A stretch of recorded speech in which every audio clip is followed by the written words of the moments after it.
Now to help us dive deeper into the significance of this U.S. presidential election, we are joined by a distinguished expert. He's a leading authority on U.S. politics and history with profound insight into the intricacies of American governance. We are honored to have Director Ham Jae-bong with us in the studio today. Welcome and thank you for joining us. Thanks for having me. It's good to be here. Director Ham, actually, we discussed some key aspects of the U.S. Electoral system. So considering the fact that the U.S. is the model of democracy, do you believe that the current U.S. system still reflects effectively the will of the people even today? It's hard to say, actually. But I think the important point is that electoral system needs to evolve constantly, but it also has to stay constant. The principle of it has to stay constant. I think what's important in understanding the American electoral system, which, as you know, is very different from, for instance, ours in Korea. It's not a direct presidential election system. It's an indirect system, right? Through the Electoral College, as your piece well explained. What we need to understand is why they did this in the first place. And I think what's important is to understand the concept of the democratic balance, as you mentioned, right? So what do you mean by democratic balance? And I think what's important is that democratic balance actually means that nobody, not one person, one branch, one institution, has absolute sway over the whole system, that it doesn't arrogate all the power to itself. So what it actually does, what the American system does, is that it prevents anybody from leading things or getting things done in a way that is not balanced out by others. So what I mean by that is that I think the designers of the American electoral system, what they did was that they understood that because they were the first democracy, that they were different from a monarchical system where a king or an aristocrat can do everything, right? But then the other side of the coin is that if it's in a monarchical system, then you can actually train the monarch. You know who the next leader is going to be. So you can train that person very well for over a long period of time. But in a democracy, what they realize is that anybody can become the president. It doesn't have to be from the royal family or from an aristocracy or from the intelligentsia. So anybody, any common person can become a president.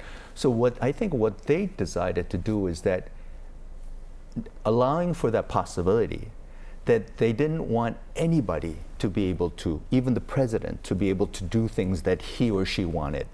So you need to balance things out. So I think the important things especially for Korean audiences who want the government to become very efficient, very powerful, very decisive, and get things done. The American system, a real democratic system, is actually designed to do the opposite, so that you don't get things done, or one person cannot just get things done as he or she wishes. So if that was the design, I think the American system is really profoundly democratic in a sense that very few other democracies purport to be. So in that sense, I think it reflects the wish of the American electorate right from the beginning. Well, but according to a survey released in August by Associated Press and the University of Chicago's Center for Political Science, well, the future of democracy in the U.S. Depends on the outcome of the U.S. election this year. So how do you share this view? I think a lot of people are concerned, but I think the concern is based very much on what former President Donald Trump did at the end of his term, first term, that American democracy, or any democracy for that matter, I think the the beauty of it is peaceful transfer of power. I mean, that's the essence of democracy, right?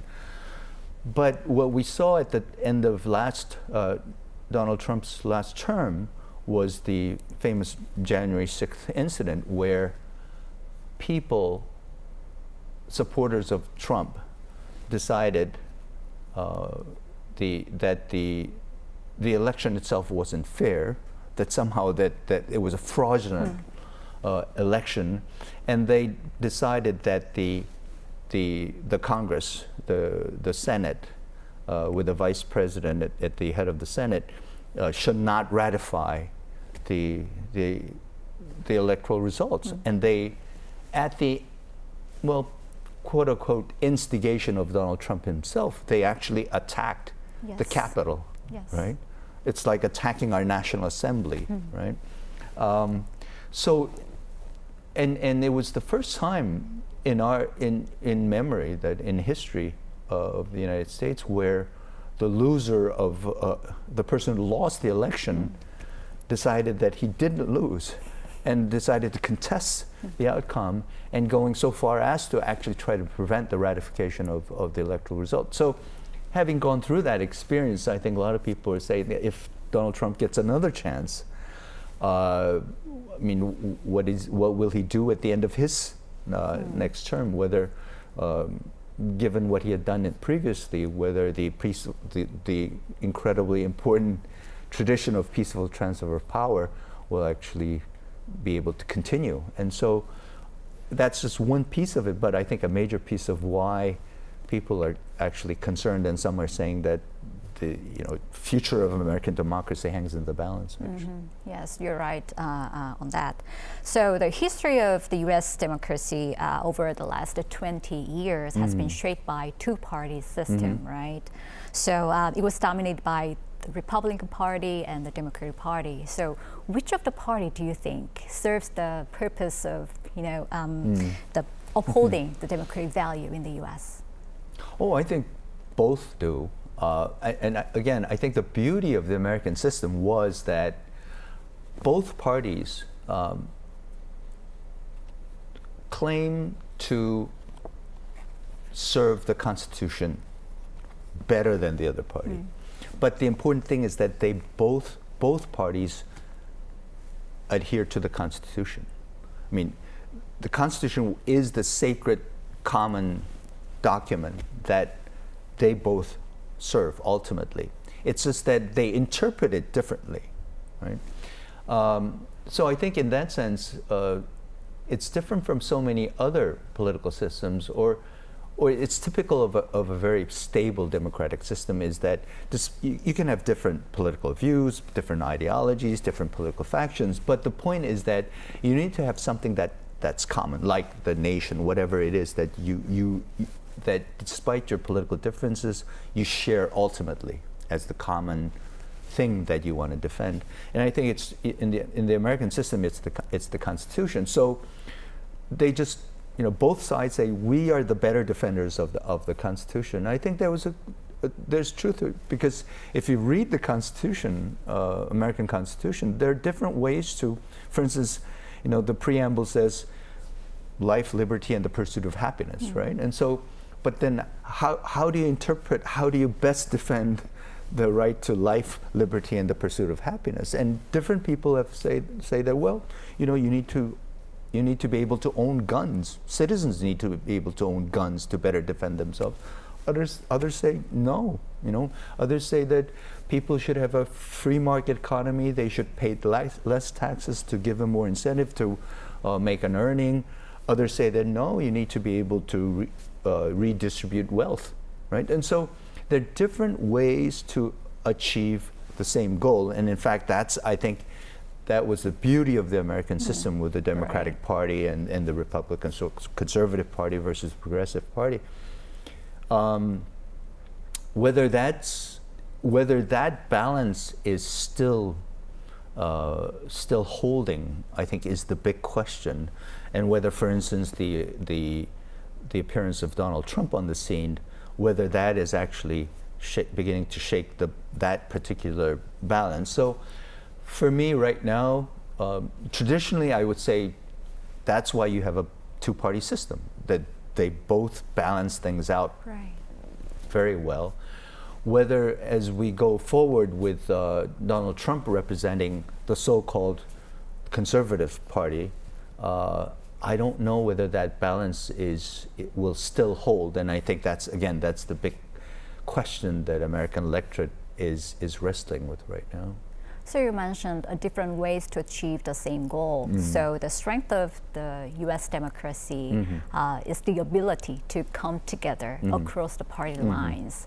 But some observe that the spirit of bipartisanship is weakening. Yeah. So why do you think? How do you think these changes occurred? Well, I think there are many reasons, but I think one of the recently, especially with I guess over the past 20 years, and especially with the Donald Trump phenomenon, I think what's important is the media, and especially the social media, SNS. What I mean by that is that in the past, well, when I was going to graduate school, college or graduate school in the United States, basically you had three television stations. You had CBS, ABC, and NBC. So every evening, all Americans, they turn on the television and you get three newses, right? 6 o'clock or 6:30 news. So you had Walter Cronkite or Peter Jennings and Tom Brokaw, and they just set people who deliver the new national news for 30 minutes every day. And so there was this common, 250 million people basically got all of their news and information about the world and their politics from three different channels. Now, everybody has a channel. Yes, right. Everyone has a channel. Now, the effect of that is the creation of communities that become a community because they watch only the same news, the same channel, with the same ideological bent and the same values, or the same race or same ethnicity or even same gender. So you have the creation of what is called the echo chamber. So you only listen to news that you want to listen to, that you agree with, and you can actually pick and choose. Yes. So I think that is creating these huge, these multiple pockets of echo chambers. So they actually do these studies where they can tell which particular township, which particular community within that township votes which way. They actually have these studies because they all read the same, they all watch the same SNS, they read the same, they share information through the same SNS, and they don't listen to anybody else, right? And so I think that's a huge reason for the incredible fragmentation of the electorate and how they view the world. Now, is there something that they still share that constantly tells them that this is, after all, one country, we share all these goals? Now, I think the role that's the important role of for instance, the public education system, the important role of the legacy media, and constant re-education of the electorate, now especially because of the rise of SNS. But I think that's one of the main reasons for the fragmentation of the sense of bipartisanship in the United States. Then I have to ask you this. How this fragmentation or polarization of the U.S. society will affect the upcoming U.S. election in November? Wow, I think that's why I think one of the surprising, incredible things about this current election is just how close it is. Yes, of course. And it's hard for me, for instance, it's hard for me to, when I get news, I mean, I get the news from, I guess, the sources that I want to get it from. So I have a very particular, prejudicial view of it as anybody else. But it's hard to believe for me sometimes why particular news and particular events don't affect the electorate's choices the way I think they should, right? And so the more I look into it, the more I get the sense that, well, that's because people get their news from different sources than I do. And it's not just that they get different facts, they get completely different interpretations, right? And so, I don't, it's hard for me to understand why it's fragmenting the way it is. And, but that's why I think it's so close. People just get their different views from different sources, and they have set ideas and set views on these things. And no matter what the legacy media, the big national news organizations, no matter what the intellectual elites tell them, they just keep to their set views. And I think that's the only reason I can think of why it's so close. And I think the American electorate was becoming polarized for over a very long period of time, but I think the SNS has really done a job of cementing that polarization to an extent that no national coverage of things can actually affect it anymore the way they used to. Yeah, actually, we have less than a month until the US election in November. Right. So the pressing question on everyone's mind is, who will enter the White House? So what's your prediction then? Well, if I knew, I would bet on myself and make a lot of money. Well, I think the national poll, right, the overall poll, Harris is winning. I don't think there's any doubt, because if you actually just count the Democratic electorate and the Republicans, people who vote Democratic and people who vote Republican, the Democratic voters outnumber the Republican by millions. So that's why every election, as your piece showed, there were 4 or 5 cases, most recently in 2016, right? When in terms of the national vote count, the Democratic Party won, but actually in terms of the Electoral College, the conservatives, the Republican Party won. And that's why, for instance, the Republicans want to keep the Electoral College, because if you just did by national direct electoral counts, I think the Democrats will win all the time. Now, so it doesn't. So that's why they want to keep that, and I think that's why at this point, I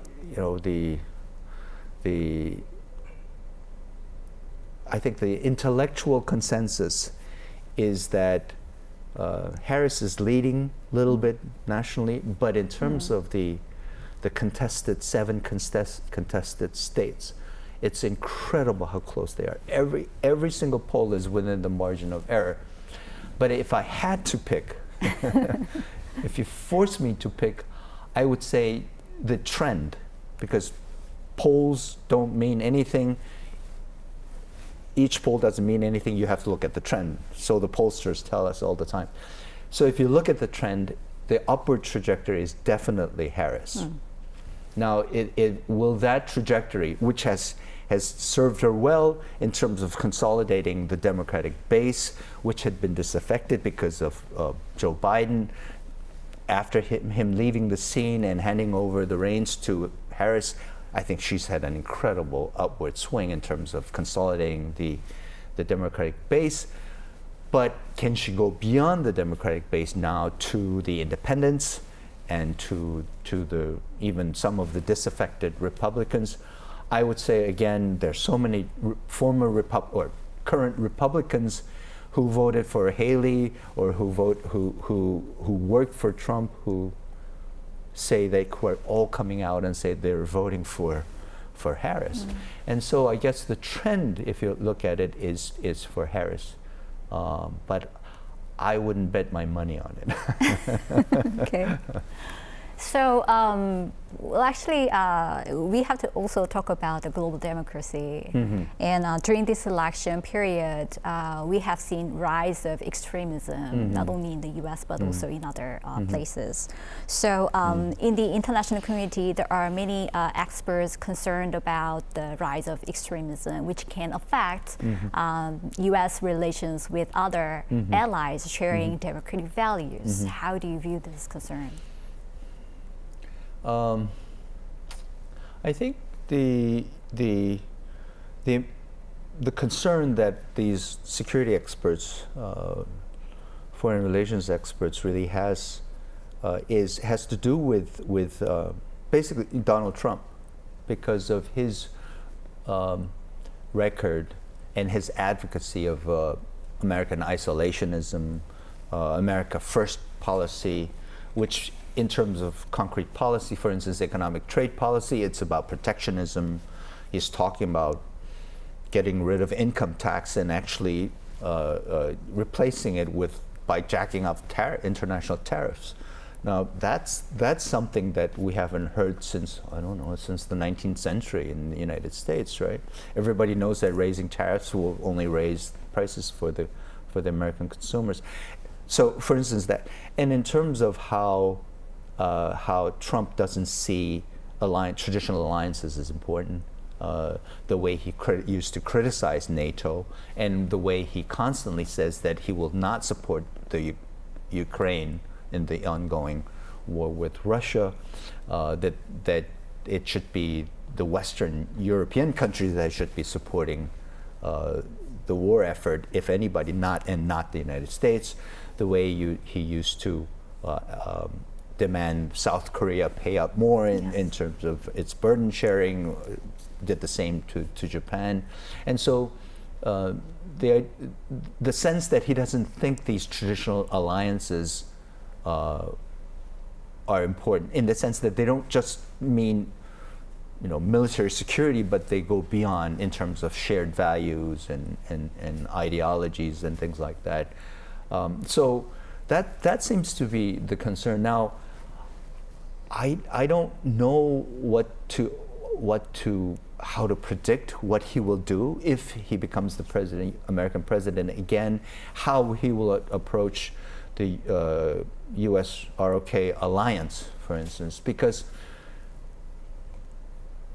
the thing about Donald Trump is that he doesn't make decisions based upon any philosophy that we can detect, or in terms of any principles that we did, and he does it on the basis of whatever interest he seems is the most important at the moment. So that's why we call him a transactional leader. It's about transactions, each transaction, and so we don't know how he will deal with North Korea, how he will deal with the Chinese, with the Russians. We just have the idea of how he dealt with them before, but again, that's not because of his particular ideology either. So I think the biggest concern that people have about the election is that if, for instance, Trump is elected again, we don't know what to expect. And that is the biggest destabilizing factor in politics, that you don't know what to expect. So unpredictability is the worst thing for the market. Yes. It's the worst thing for political stability, and it's the worst thing for alliances. So I think that's why security experts are concerned. And so again, I don't know what to expect, what he will do concretely in terms of U.S. ROK alliance, U.S.-Japan alliance, what he will do with North Korea, Kim Jong-un, whether he will get along well with him or not, I don't know. But it's the unpredictability part of it that seems to be the most disconcerting and destabilizing. Yes, I think you're absolutely right. And depending on the outcome of the US election in November, we may see a different world. Yeah. And the outcome of the election may determine whether the US will survive democracy and restore harmony peacefully, or if it can face irreversible crisis forever, right? So thank you very much for your insights today, especially on this inaugural episode of GeoVista. Thanks for having me.